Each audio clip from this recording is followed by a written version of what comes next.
Sanur dicanangkan menjadi kawasan zona hijau oleh pemerintah pusat dalam menerapkan Koridor COVID-19 atau FCC. Beberapa tahapan mulai dilakukan pemerintah Kota Denpasar, terutama vaksinasi seluruh warga Sanur dan stakeholder termasuk pekerja pariwisata di daerah tersebut.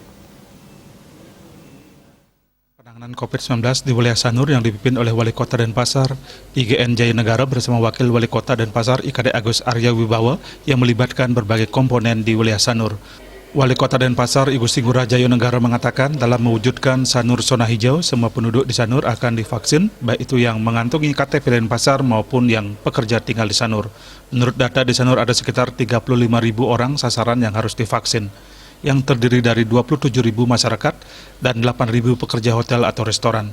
Untuk mempercepat program vaksinasi, Pemkot Denpasar akan melaksanakan vaksinasi berbasis dusun atau lingkungan, serta melibatkan unsur perguruan tinggi dan fasilitas kesehatan lainnya. Terkait pegawai dan pekerja, Pemkot akan bekerjasama dengan pihak hotel dan vaksinasi akan dipusatkan di beberapa hotel di daerah tersebut.